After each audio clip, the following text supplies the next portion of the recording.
ಹೇಳ್ತಿದ್ದಂಗೆ ಒಬ್ರು ಅಮೆರಿಕದಲ್ಲಿ, ಇನ್ನು ಮಿಕ್ಕಿದವರು ಡೆಲ್ಲಿ ಟು ಬೆಂಗಳೂರು ಟ್ರಿಪ್ ಅಲ್ಲಿ ಬಿಸಿ, ಇನ್ ಕೆಲವರು ಎಲ್ಲಿದ್ದಾರೆ ಅನ್ನೋದನ್ನ ಮಾಧ್ಯಮಗಳು ಹೋಗಿ ಮೈಕ್ ಹಿಡಿದಾಗ ಮಾತ್ರ ಗೊತ್ತಾಗ್ತಿದೆ. ಓ ಇವರು ಇದ್ದಾರೆ ಮಾತ್ರ ಅಲ್ಲ, ಅವರು ಮುಖ್ಯಮಂತ್ರಿ ಆಕಾಂಕ್ಷಿ.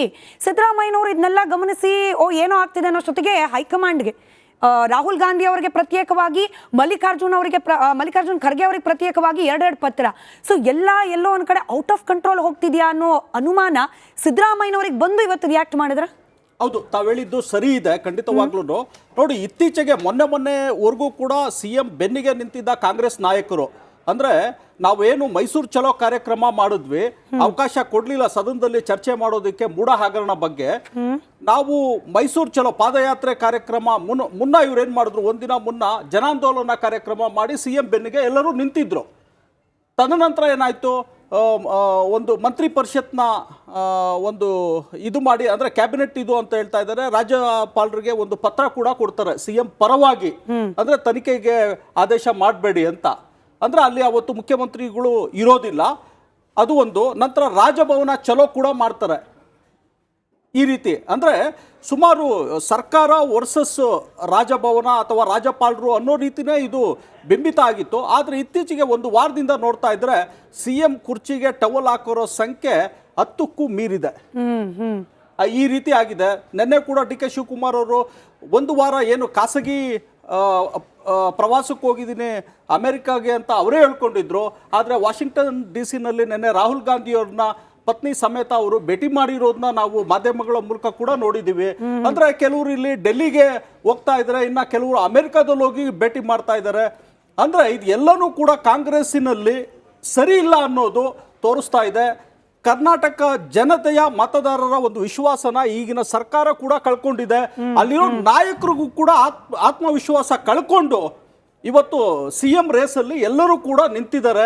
ಒಂದು ಕಡೆ ಅಭಿವೃದ್ಧಿ ಯಾವುದೂ ಮಾಡಲಿಲ್ಲ, ರಸ್ತೆ ಗುಂಡಿ ಮುಚ್ಚಕ್ಕಾಗ್ಲಿಲ್ಲ ಅಂದ್ರೂ ಈ ಏನು ಇವರು ಪಂಚ ಗ್ಯಾರಂಟಿಗಳು ಕೊಟ್ಟಿದ್ದಾರೆ, ಇವತ್ತೊಬ್ರು ಶಾಸಕರು ಹೇಳಿದ್ದಾರೆ ಆ ಪಂಚ ಗ್ಯಾರಂಟಿಗಳಿಂದ ಅಭಿವೃದ್ಧಿಗೆ ಬರ್ತೀನಿ ಅದನ್ನು ಡಿಸ್ಕಸ್ ಮಾಡಲೇಬೇಕು ನಾವು ಅಂತ ಹೇಳಿ ಎಲ್ಲ.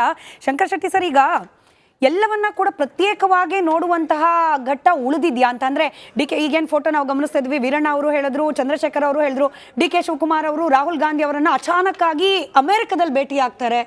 ಅಲ್ಲಿ ಅವರು ಇಲ್ಲಿ ನಡೀತಿರುವ ವಿದ್ಯಮಾನಗಳ ಬಗ್ಗೆ ಚರ್ಚೆನೇ ಮಾಡಿಲ್ಲ, ಮುಖ್ಯಮಂತ್ರಿ ಕುರ್ಚಿ ಬಗ್ಗೆ ನಡೀತಿರುವ ಫೈಟ್ ಅನ್ನ ಚರ್ಚೆನೇ ಮಾಡಿಲ್ಲ, ಅದನ್ನ ಪ್ರತ್ಯೇಕವಾಗಿ ಗಮನಿಸಿ.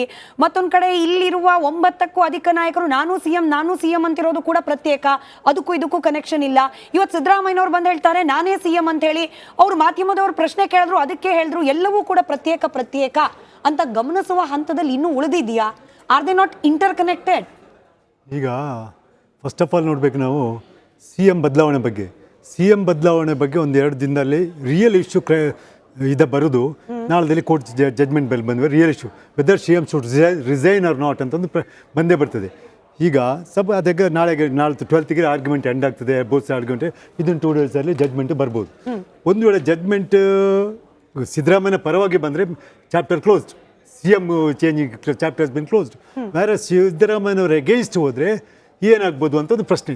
ಪ್ರಾಕ್ಟಿಕಲ್ಗೆ ಬರುವ ನಾವು ಆ್ಯಕ್ಚುಲಿ ಅವ್ರದ್ದು ಇದರೆಲ್ಲ ಇದರಲ್ಲಿ ಏನು ಗೊತ್ತಾ, 2 ಇಶ್ಯೂ ಉಂಟು. ಒಂದು, ನೇಷನಲ್ ಪಾರ್ಟಿ ಆಗಿ ಒಬ್ಬ ಸಿಎಂ ಪ್ರಾಸಿಕ್ಯೂಷನ್ಗೆ ಆರ್ಡರ್ ಆದಮೇಲೆ ಅವನು ಕಂಟಿನ್ಯೂ ಆಗಬೇಕಾ ಬೇಡವಾ ಅಂತ. ರೀಜನಲ್ ಪಾರ್ಟೀಸಲ್ಲಿ ಆಗಲಿಲ್ಲ, ಯಾಕಂದರೆ ಕೇಜ್ರಿವಾಲ್ ಜೈಲಲ್ಲಿ ಇದ್ದುಕೊಂಡು ಆಡ್ತಾರೆ, ಅಥವಾ ನಿಮ್ಮ ಪ್ರಾಸಿಕ್ಯೂಷನ್ ಇದಾದ ಕೂಡಲೇ ಜಾರ್ಖಂಡ್ ಮುಖ ಶಿಬು ಸೋರೆನ್ ಕೂಡ ಇದು ಮಾಡಿಲ್ಲ, ಆಗಿಲ್ಲ. ಇಲ್ಲಿ ಕರ್ನಾಟಕದಲ್ಲಿ ಒಂದು ನಿಮಗೆ ಕರ್ನಾಟಕ ಹಿಸ್ಟ್ರಿ ನೋಡ್ಕೊಳ್ಳಿ, ನಾಳೆ ಎಗೇನ್ಸ್ಟ್ ಜಡ್ಜ್ಮೆಂಟ್ ಬಂದು ಒಬ್ಬ ಪಾಪ್ಯುಲರ್ ಸಿ ಎಂ ಅನ್ನು ಹೇಳಿಸೋದು ಸುಲಭ ಅಲ್ಲ. ಯಾಕೆ ತೊಂದರೆ ಗೊತ್ತಾ? ಪಕ್ಷಕ್ಕೆ ತೊಂದರೆ, ಪಕ್ಷಕ್ಕೆ, ಜನಗಳಿಗೆ. ಗೌರ್ಮೆಂಟ್ ಏನಾಗಲ್ಲ, ಒಬ್ಬ ಸಿ ಎಂ ಅಲ್ಲೇ ಮತ್ತೊಂದು ಗೌರ್ಮೆಂಟ್ ಬರ್ತಾನೆ ಅಂತ ಕರೆ. ಒಬ್ಬ popular and mass leader C M ಅನ್ನು ಇಳಿಸ್ಲಿಕ್ಕೆ ಸುಲಭ ಇಲ್ಲ. ಕರ್ನಾಟಕ ಹಿಸ್ಟ್ರಿಯಲ್ಲಿ ಅದು ನಡೆದಿದೆ. ಒಂದ್ಸಲ ನಿಮ್ಗೆ ಏನಾಯ್ತಾ ಪಕ್ಷದಂತ ವೀರೇಂದ್ರ ಪಾಟೀಲನ್ನು ತೆಗೆದ್ರು ಸಡನ್ನ, ಇವರು ನಮ್ಮ ರಾಜ್ಯ ಗಾಂಧಿ ಪ್ರೈಮ್ ಮಿನಿಸ್ಟರ್ ಇರುವಾಗ ಏನಾಯಿತು, ಆ ಕಾಂಗ್ರೆಸ್ ಅಂತ ಕಂಪ್ಲೀಟ್ ಎಳೆದೋದು ಮೇಲೆ ಸದ್ಯಕ್ಕೆ ಎತ್ತಲೇ ಇಲ್ಲ ಆಯ್ತಲ್ಲ ವೀರೇಂದ್ರ ಪಾಟೀಲನ್ನು. ನಂತರ ಎಗೈನ್ ಇತ್ತೀಚೆಗೆ ಯಡಿಯೂರಪ್ಪನವರು ಇಳಿಸಿದ್ರು ಹೈಕಮಾಂಡ್, ಇಡಿಯಪ್ಪ ನೀನು ಮೇಲೆ ಬಂತ. ಆಗಲೂ 40 ಸೀಟಿ ಬಂದರು ಅವರು, ಆಯ್ತಲ್ಲ. ಇವರನ್ನು ಇಳಿಸೋ ಸಂದರ್ಭದಲ್ಲಿ ಇವ್ರು 40 ಸೀಟಿ ಬಂದಿದ್ರು, ಕಾಂಗ್ರೆಸ್ 180 ಸೀಟಿಂದ 40 ಸೀಟಿ ಬಂದಿರು. ಸೊ ಒಬ್ಬ ಮಾಸ್ ಲೀಡರ್ನ ತೆಗೆದ ಕೂಡಲೇ ಇಫೆಕ್ಟ್ ಇದೆ, ವೋಟರ್ಸ್ ಮೇಲೆ ಇಫೆಕ್ಟ್ ಇದೆ. As on today, today Siddaramaiah number 1 mass leader the state. ಅದು ಸುಲಭ ಲಿಸ್ಟಿಗೆ ಹೋದ್ರು. ಅವರಾಗೆ ವಾಲಂಟಿಯರ್ ಸೊ ಅವ್ರ ಹತ್ರ ಕೆಲವೊಂದು ಪ್ರಿನ್ಸಿಪಲ್ ಓಕೆ ನನ್ನ ಮೇಲೆ ಪ್ರಾಸಿಕ್ಯೂಷನ್ ಆರ್ಡರ್ ಆಗಿದೆ, ನಾನು ರಿಸೈನ್ ಮಾಡ್ತೀನಿ ಅಂತ ಅವ್ರು ಎದ್ಕೊಂಡು ಹೋಗ್ಬೋದು, ರಿಸೈನ್ ಮಾಡ್ಕೊಂಡು. ಅಥವಾ ಹೈಕಮಾಂಡ್ ಹೇಳಿ ನೋಡಪ್ಪ ನಿಮ್ಮ ಮೇಲೆ ಪ್ರಾಸಿಕ್ಯೂಷನ್ ಆರ್ಡರ್ ಆಗಿದೆ, ಸೊ ಒಂದು ಫೈನಲ್ ಬರುವ ತನಕ ನೀವು CM ಸೀಟಿಂದ ಇಳಿಸ್ಕೊಳ್ಳಿ ಅಂತ.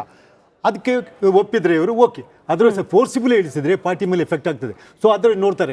ಯಾವುದೇ ಇತ್ತೀಚೆಗೆ ಪಂಜಾಬಲ್ಲಿ ಆಯಿತು, ಕ್ಯಾಪ್ಟನ್ ಅಮರಿಂದರ್ ಸಿಂಗ್ ಅವರು ಪಾಪ್ಯುಲರ್ ಸಿ ಎಂ ಇದ್ರು, ಅವನು ಇಳಿಸಿದ್ರು. ನೆಕ್ಸ್ಟ್ ಇಲೆಕ್ಷನ್ ಹೋಗುವಾಗ ಅವರಿಗೆ 10 ಸೀಟ್ ಬರಲಿಲ್ಲ, 15 ಸೀಟನ್ನು ಬಂದು ಮೆಜಾರಿಟಿಯಿಂದ. ಅರ್ಥ ಆಯ್ತಲ್ಲ? ಸೊ ಒಬ್ಬ ಪಾಪ್ಯುಲರ್ ಸಿ ಎಂ ಇಳಿಸುವಾಗ ಪಕ್ಷದ ನೀವು ರಸ್ತೆಯಲ್ಲಿ ಇವ್ರು ಹೇಳಿದಾಗ ರಸ್ತೆಯಲ್ಲಿ ಹೋದ್ರು, ಬೀದಿಯಲ್ಲಿ ಹೋದವರು, ನಾವು ಡಿಬೇಟಲ್ಲಿ ಇಟ್ಕೊಂಡು ಮಾಡಿದವರು. ಬಟ್ ಕಾಂಗ್ರೆಸ್ ಪಕ್ಷಕ್ಕೆ ಅದರಿಂದ ಏನು? ಸೊ ಈ ಡಿಸಿಷನ್ ತಗೊಳ್ಳೋರು ಯಾರು? ಈಗ ಸಿಟಿಯಲ್ಲಿ ಹೇಳ್ತಾರೆ ದೀಪಾವಳಿ ಒಳಗೆ ಗೌರ್ಮೆಂಟ್ ಬೀಳ್ತದೆ ಅಂತ. ಗೌರ್ಮೆಂಟ್ ಅದು ಬೀಳುವುದಿಲ್ಲ. ಒಟ್ಟಿಗೆ ಅವ್ರ ಪಡೆಯಲು statement wrong ಇರ್ಬೋದೇನೋ.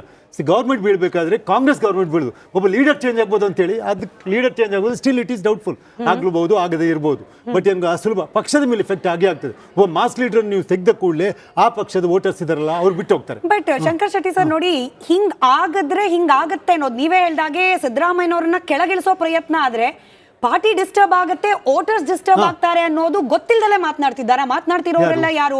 Seniors, Satish Jarkiholi ಇವರು, ಎಂ ಬಿ ಪಾಟೀಲ್ ಅವರು, ಇವರೆಲ್ಲ ಹಿಂಗ ಆಗೋ ಚಾನ್ಸಸ್ ಕಡಿಮೆ ಇದೆ ಅಂತ ಗೊತ್ತಿದ್ದು ಮಾತಾಡ್ತಿಲ್ಲ ಅಂದ್ರೆ ಯಾಕಿರ್ಬೋದು? ಬಟ್ ಒಂದ್ ಹೇಳಿ, ಪ್ರತಿಯೊಬ್ರು ಹೇಳ್ತಾರೆ ಗೊತ್ತಾ, ಸಿಎಂ ಪೋಸ್ಟ್ ಖಾಲಿ ಇಲ್ಲ ಅಂತ.